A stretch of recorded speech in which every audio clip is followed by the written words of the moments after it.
Welcome back to Whitt Acres. Today we're going to be rendering pork fat into lard. Hump Pup, it's a high of 22 today. I do have the gates open for Mumbles and the ducks to come out and forage, but they haven't made it too far. Oh, the geyser.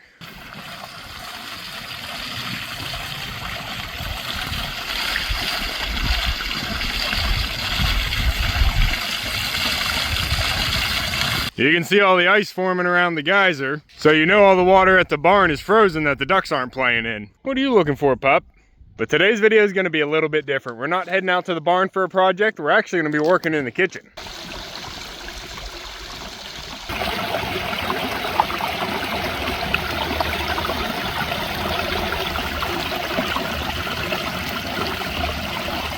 Hump Pup. I'm coming. Now this really isn't going to be a how-to video. There's plenty of good videos out there if you want to see the exact process. I'm just bringing you along for what I'm doing today. So I have all my pork fat that I'm going to be rendering down today in the sink. It's all thawed out from yesterday, and it's all already mostly cut into small enough chunks. I have my pot on the stove here, and we're going to be using a simmer burner because we want to start this off on really low heat. Fat can burn rather easily, so we're going to start this off on a really low temperature, put a couple pieces in there, and then once it starts melting down, we can actually turn the heat up. And the more liquid fat we get in there, the less likely it'll burn. Now we are going to chop some of this up. I thought it was in smaller chunks, but as I get this open, we have some pretty large chunks. And the smaller chunks that you put in the pot, the more large you're going to get out in the end. So we're going to go ahead and cut this up a little bit. Some people will grind this down and you'll get more lard that way, but you won't get any of the nice treats at the end. So we do want to leave some bigger chunks here. And I'm just going to put a few pieces in here to get started. I don't want to end up burning too much. There's nothing else in this pot. We're just going to go with straight fat. And we're going to do it on low heat here to get started. On the simmer burner. And I think it's going to really benefit if we keep a close eye on it here in the beginning. Might need to keep it moving too.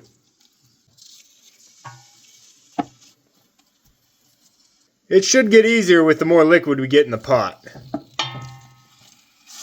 We want to heat it up evenly, no sizzling. Might need some air. I did go ahead and fix the clock, so we're going to see how long this actually takes. We got all day. Now some people will use different pots for their different types of fat to get different results. I'm just going to be putting all my fat into one pot because I just really need an all-purpose lard. We're about 15 minutes into this and we are simmering this down. I've added a little bit more in there and we're starting to get some liquid on the bottom.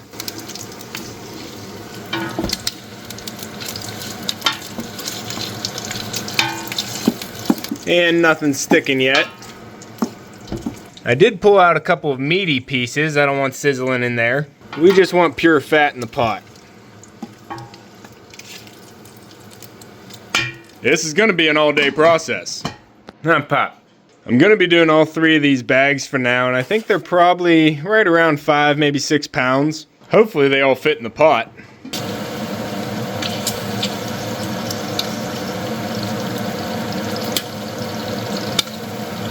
Alright, we're starting to get some really good liquid in the bottom. I might be actually overcooking this a bit. I need to get some more fat in there. We're almost an hour into this thing.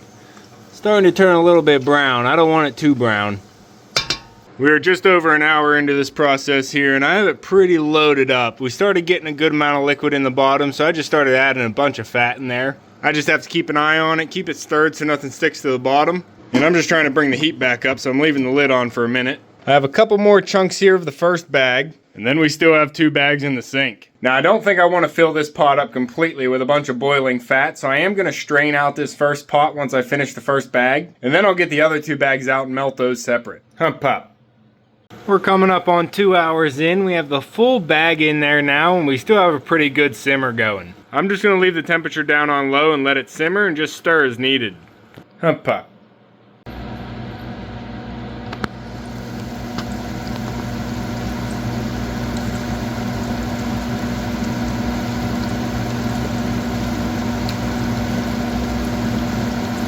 Alright, that's on low simmer. I'm gonna go out and check on the birds. I'm actually gonna let Dabbles out of his pen. Since I've been in the house, I haven't been able to keep an eye on Mumbles out here, so I didn't want Dabbles chasing her down without me being able to stop him. I mean, he's gotta do what he's gotta do, but I don't want him to overdo it. And Mumbles was enjoying her carefree day out here with all her ducks.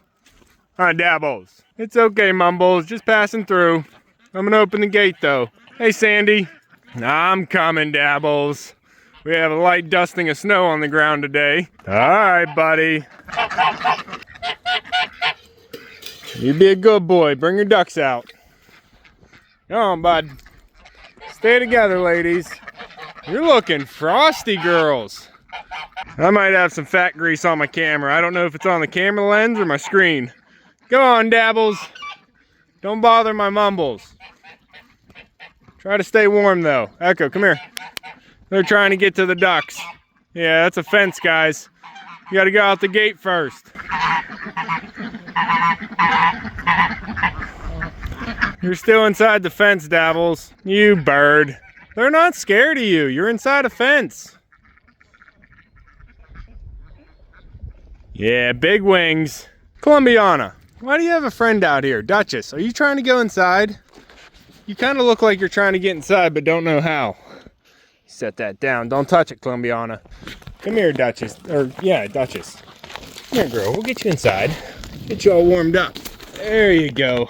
Head inside, girl. Get out of the wind. Columbiana, not everybody's as fluffy as you. She's been outside all day long, and she doesn't mind it, huh? I do try and let her in whenever I throw treats out. She goes in for a little bit, and then she just hops right back over the gate. She's a free spirit. Pop. You guys be good. I gotta get back to the stove. I am gonna throw down some fresh hay up in the duck pen just so whenever they go in tonight, it's all fresh and ready for them. We don't have that much daylight, so they tend to go in pretty early. Huh, Dabbles? That's a duck. That's a duck.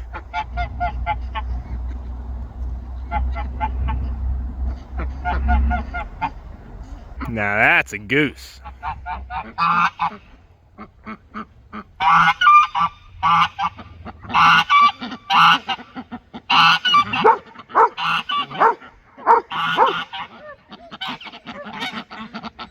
He's just squawking, Pop. Now we got one duck defender. Oi, oi! He's just flirting, Pop. He's just flirting. Good job. Look at that defense. She's up here blocking Mumbles even more whenever he gets past the other duck. They got a strategy going on here. Huh, Pop? Leave him be.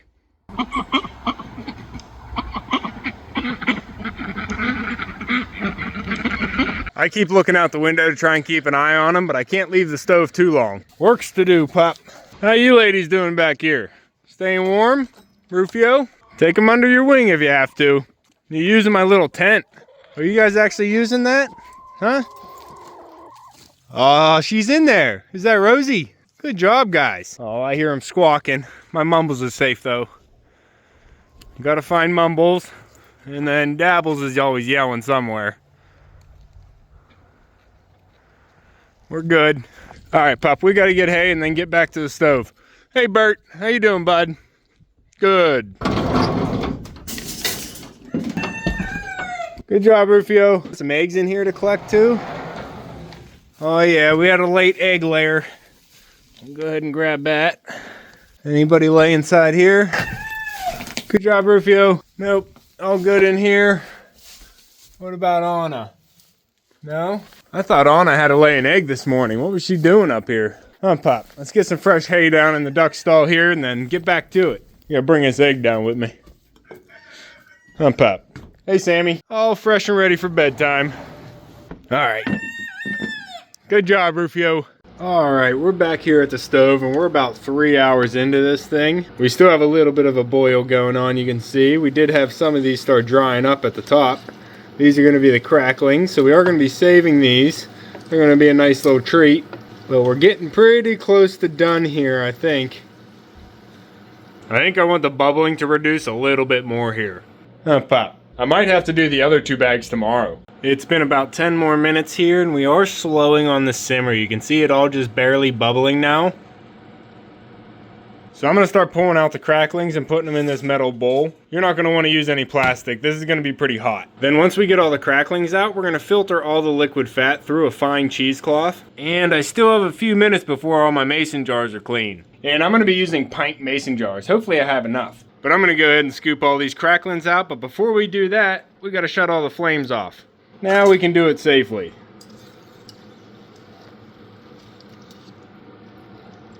Yum.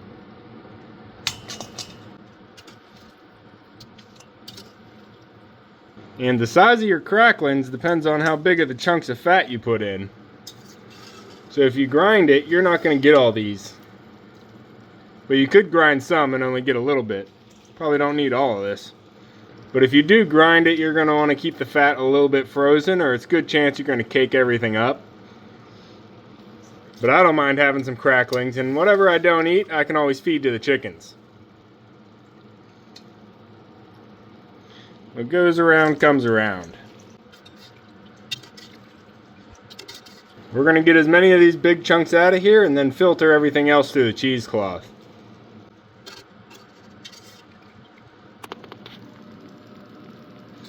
Ah, smells delicious. Hold on real quick, we got to check on Dabbles, get him closed off. Mumbles. Dabbles isn't letting you in the stall. Everybody's in there except for Mumbles. Hold on, girl, I'll take care of it.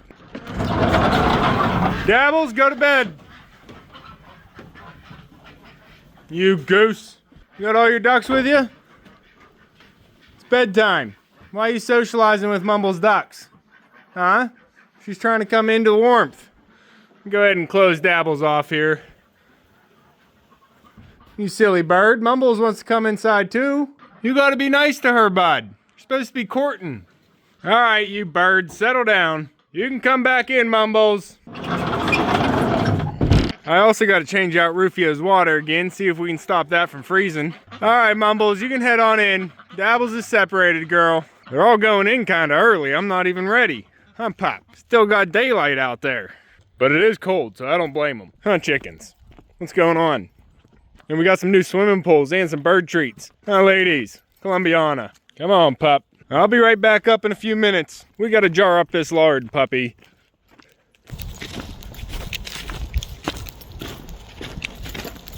This video is probably going to come out right around Christmas time, so Merry Christmas to all my followers. And if you're not one yet, make sure to hit the subscribe button down below. We have a lot of fun things planned for the homestead next year. Huh, Pop?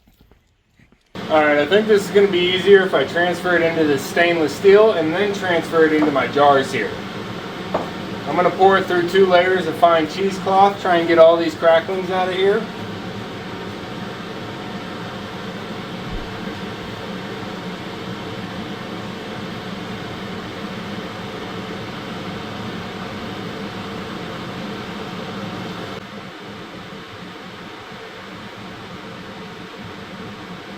I think there's enough room in here. Alright, we still have some heavy grits in the bottom there, but we're just going to toss them to the chickens.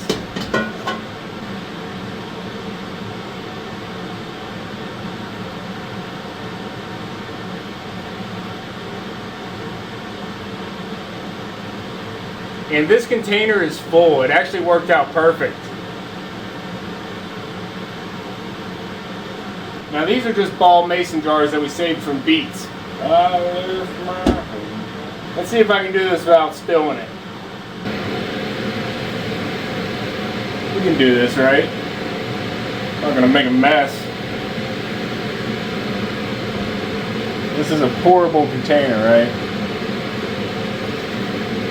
Gotta be confident with it. Go quick. Definitely want to leave space in this for expansion.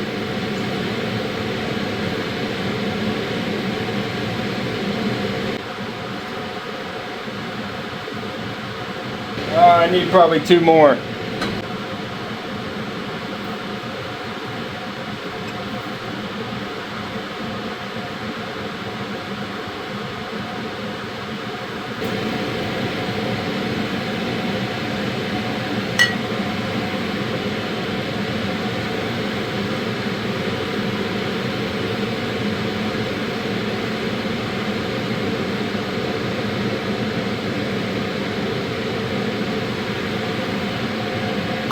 And there we go, we have just over 6 pint jars of lard. And that came from just one of these bags.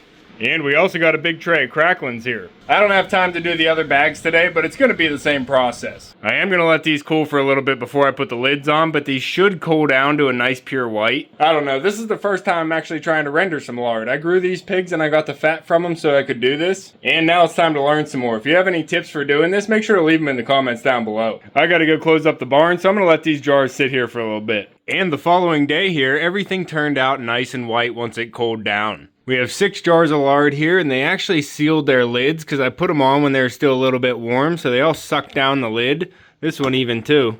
To keep these long term, you want to keep them nice and cool. You're going to want to put them in the fridge or even the freezer. I'll probably put a few of these in the freezer, a couple of these in the fridge, and then one on the counter to use.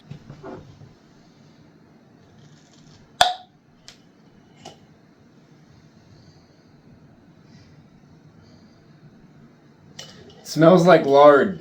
Oh, pop. But I'm pretty happy with this being the first round of making lard for my own pigs that I've raised here on the homestead, and without it just coming from cooking bacon. But I think there is a way to make it odorless. If you guys have any tips, make sure to put them in the comments down below. And the cracklings turned out pretty good. I might actually put them in the oven a little bit longer to try and crisp them up though. I know there's probably some good tips out there on making cracklings. Pop. So that's going to be all for this one. Hopefully you like coming along for something a little bit different today. There's a lot of different aspects that goes into homesteading, not just taking care of fun animals. But we got to go out and close up the barn. Oh, the geyser. I want to wish everybody a Merry Christmas and Happy Holidays. And if you want to keep following along with everything here at Whitt Acres, make sure to subscribe down below. Hit that like button before you leave, and you can see me and Echo on the next one. Thanks for watching. Good boy.